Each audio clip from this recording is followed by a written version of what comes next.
the psychology of money. No one has enough. Imagine standing on a football field and every time you're about to score, the goalpost moves back another 10 yards. You'd be exhausted, right? Well, that is exactly how most of us handle our finances. The hardest financial skill to master isn't reading a balance sheet or predicting the stock market. It's getting the goalpost to stop moving. We live in a world where modern capitalism is a pro at two specific things: generating wealth and generating envy. We're taught from day one that more is always better. But if your expectations rise every time you get a raise, you're never going to feel satisfied. You'll just be putting in more effort to feel the exact same way you did when you were making half as much.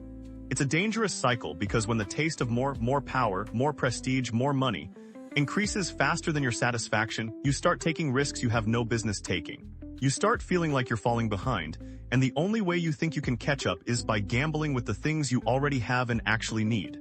To understand how high the stakes are, look at the story of Rajat Gupta.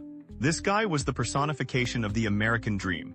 He was born in Kolkata and orphaned as a teenager, but he fought his way up to become the CEO of McKinsey, the most prestigious consulting firm on the planet. By his mid-40s, he was retired and worth a reported $100 million. Think about that.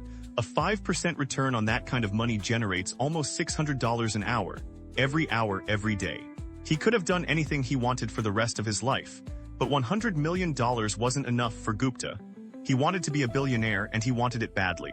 He sat on the board of Goldman Sachs, and when he heard secret information about Warren Buffett investing $5 billion into the bank during the financial crisis, he didn't wait. 16 seconds after the meeting ended, he tipped off a hedge fund manager to buy stock before the public knew.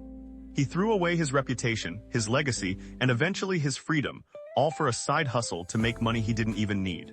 He was already at the top of the mountain, but he fell off because he couldn't stop climbing. Then there's Bernie Madoff. Everyone knows him as the ultimate fraudster, but what people forget is that before the Ponzi scheme, Madoff was a legitimately successful businessman. He ran a market-making firm that handled 9% of the New York Stock Exchange's volume. He was making $25 to $50 million a year legally. He was wealthy by any measure, yet he chose to build a lie that eventually destroyed thousands of lives. The question we have to ask is, why? Why would someone worth hundreds of millions be so desperate for more that they'd risk everything? The answer is that they had no sense of enough. They were living in a state of constant social comparison. And that's the trap.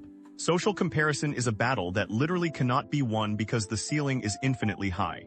A rookie baseball player making $500,000 feels rich until he compares his check to a superstar making $30 million. That superstar feels like he's struggling when he looks at a hedge fund manager making $300 million, who then looks at Jeff Bezos, whose net worth can increase by billions in a single year.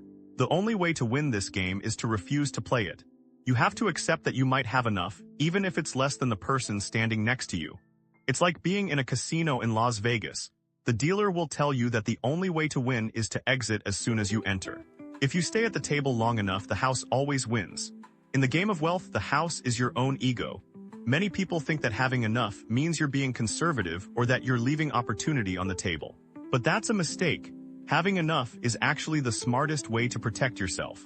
It's the realization that an insatiable appetite for more will eventually push you to the point of regret.